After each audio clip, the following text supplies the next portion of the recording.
స్థానిక వనరులతో సాగు సాధ్యమయ్యేది ఒక్క ప్రకృతి వ్యవసాయంతోనే వీలుపడుతుంది. మిశ్రమ సమగ్ర పంటల సాగుతో నిత్యం ఆదాయాన్ని పొందే మార్గాలు అనేకం. అదే కోవలో అంతర మిశ్రమ విధానంలో కూరగాయల పంటలు సాగుతో పాటు లాభదాయక ఆయిల్ పామ్ సాగును ప్రకృతి విధానంలో చేపడుతున్న అమ్మనాగులపల్లి గ్రామం పశ్చిమ గోదావరి జిల్లాకు చెందిన ఆదర్శ రైతు కమ్మ సత్యనారాయణపై నేలతల్లి ప్రత్యేక కథనం.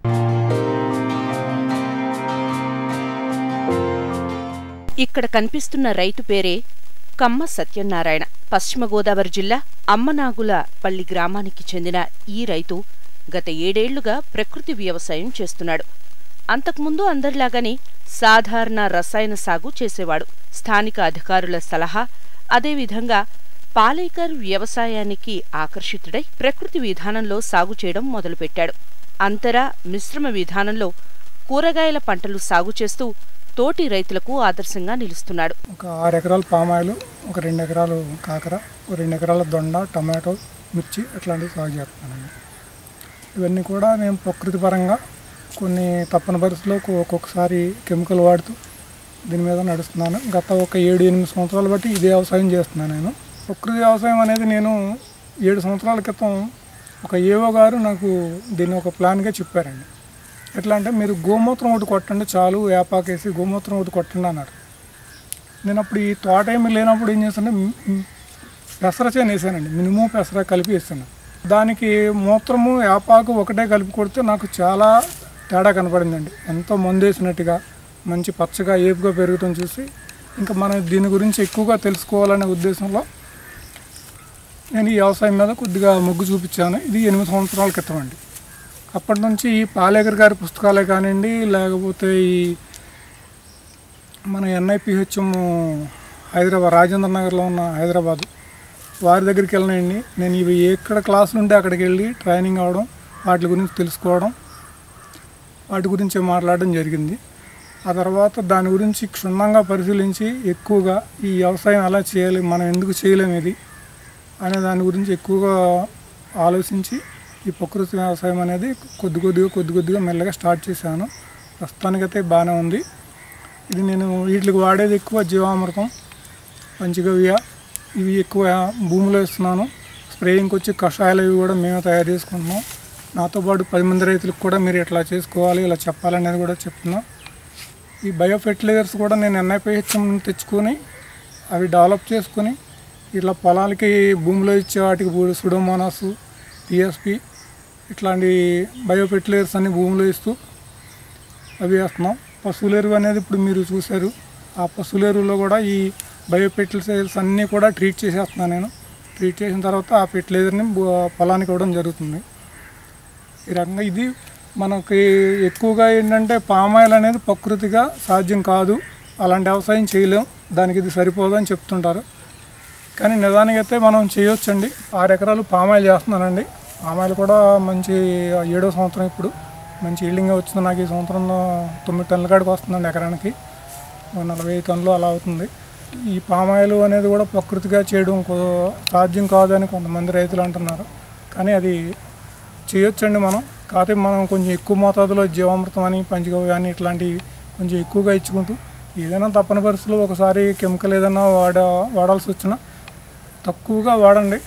కానీ పామాయిల్ అనేది చేయండి ప్రకృతి పరంగా, అది కూడా మంచి లాభం అయితే వస్తుంది. రెండోది ఏంటంటే, ఈ పామాయిల్లో నేను ఇంటర్ క్రాప్ కింద కొబ్బరి వేసానండి. కానీ ప్రస్తుతానికైతే 2 బాగానే వచ్చినాయి. మరి ఇది కొంతమంది అయితే ఇది వద్దు అంటున్నారు. మరి ఏం జరుగుతుందో చూడాలి, కొంచెం టైం తీసుకుని. సమగ్ర వ్యవసాయ పద్ధతిలో కూరగాయలు పండిస్తూనే ప్రకృతి విధానంలో ఆయిల్ పామ్ తోటలను కూడా సాగు చేస్తున్నాడు. 6 ఎకరాల్లో సాగు చేస్తున్న ఆయిల్ పామ్ తోటలో అంతర పంటగా కొబ్బరిని సాగు చేస్తున్నాడు సత్యనారాయణ. కాకరండి ఇది. ఈ కాకర అనేది US 1315 వెరైటీ అండి. కానీ నేను ఇది బెంగళూరు నుండి తెప్పించాను. వెరైటీ అయితే ఎక్సలెంట్గా ఉంది. ఇది కూడా ప్రకృతి పరంగానే చేశానండి. రెండోది ఏంటంటే మల్చింగ్ వేసాం. ఈ షీటు మల్చింగ్ వేయడం వల్ల ఏంటంటే కలుపు గురించి చేసాం. రెండోది ఏంటంటే ఇది తక్కువ మైక్రాన్ వాడుకోవడం వల్ల రైతుకు కూడా ఎలాంటి నష్టం లేదు. ఎందుకంటే కొంత ఎక్కువ మైక్రాన్ వాడితే అది భూమిలో కలిసిపోకుండా మళ్ళీ ఈ సాయిల్కి ఇబ్బంది అవుతుంది. కానీ నేను చేసేది నా వరకు బాగానే ఉంది. మార్కెట్ గురించి అందరూ అడుగుతున్నారు. ఏంటంటే మేము సేంద్రీయ వ్యవసాయం చేస్తున్నాం కదా, మాకు మార్కెట్ ఎక్కువ కావాలని. సో మనం దానికంటే కూడా ఈ ప్రకృతి వ్యవసాయం చేసే రైతులకు నేను చెప్పేది ఏంటంటే, మనం ఖర్చు తగ్గించుకుని ఆ తర్వాత మనం క్వాలిటీ పెంచితే రేటు మనం ఎవరిని అడగవసరం లేదు, అదే వస్తుంది.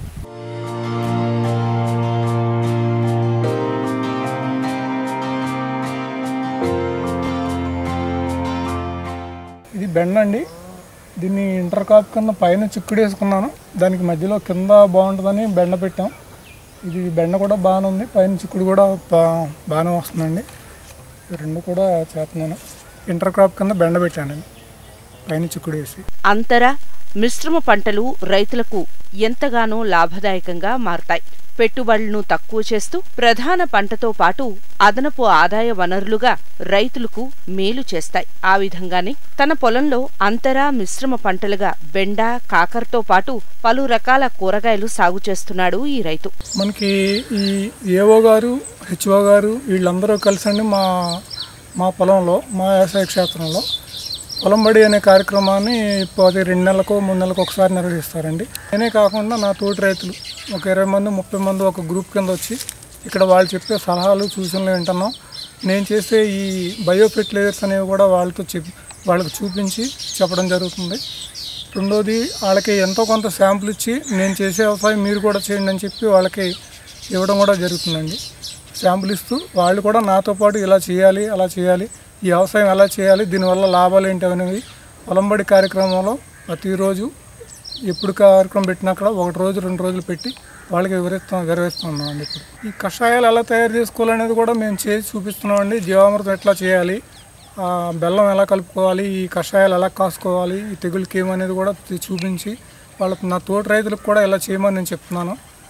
అయితే ఇదే కాకుండా నేను NIPHM నుండి హైదరాబాద్ నుండి రాజేంద్ర నగర్ నుంచి బయో ఫెర్టిలైజర్స్ కూడా తెచ్చుకుంటున్నానండి. ఈ సూడోమోనాస్, బవేరియా, ఒటిసెల్లం, ట్రైకోడర్మా ఇట్లాంటివి కూడా. కానీ అవి కూడా ఎలా చేసుకోవాలో, ఎలా డెవలప్ చేసుకోవాలో అనేది ప్రతి రైతుకి చెప్తూ నేను చేసింది కూడా వాళ్ళకి ఇస్తూ అది తయారు చేయడానికి కూడా నేను చూపిస్తూ వాళ్ళని కూడా డెవలప్ చేస్తున్నామండి. వాళ్ళని కూడా కొంచెం మోటివేట్ చేసి ఈ రకమైన వ్యవసాయం చేయండి అని చెప్పి వాళ్ళకి చెప్పడం జరుగుతుందండి. వాళ్ళు కూడా ఎంతో కొంత నాతో పాటు చేస్తున్నారండి. ఒక 30 మంది రైతులు ఉన్నారండి నాతో పాటు. గత సంవత్సరం మన రాష్ట్ర ప్రభుత్వం రాష్ట్రం మొత్తం మీద 13 ఆదర్శ రైతులను గుర్తించిందండి. అందులో మా వెస్ట్ గోదావరి తరపున నేను వెళ్ళాను. ఆ వెస్ట్ గోదావరిలో మా మిస్సెస్ పేరు మీద తీసుకున్నానండి. ఈ ఆదర్శ రైతు ఈ అవార్డు ఇచ్చారు. ఇది నేను చేసే వ్యవసాయం వల్ల మాకు ఇంత పేరు రావడం నాకు ఆనందంగానే ఉంది. ఇట్లా నేను ఒకటే కాకుండా నా తోటి రైతులు నేను అందరం కలిసి ఇంకా దీన్ని ముందుకు తీసుకెళ్లాలని నేను అనుకుంటున్నాను. తన పొలంలో పంటలకు చీడపీడల బెడతకు జీవామృతం, పంచగవ్య వంటి ప్రకృతి కషాయాల్ని స్వయంగా తయారు చేసుకుని వాడతానని అంటున్నాడు. రసాయనాలు వాడకుండా ప్రకృతి వ్యవసాయం చేస్తూ తన పొలంలో మిశ్రమ పంటల విధానం అవలంబిస్తున్న రైతు సత్యనారాయణకు ఆంధ్రప్రదేశ్ ప్రభుత్వం గతేడాది ఆదర్శ రైతు పురస్కారం అందించిందని, అంతేకాకుండా తోటి రైతులకు ఉపయోగపడేలా పొలం బడి కార్యక్రమాలు తన వ్యవసాయ క్షేత్రంలో నిర్వహిస్తుందని తెలిపారు రైతు సత్యనారాయణ.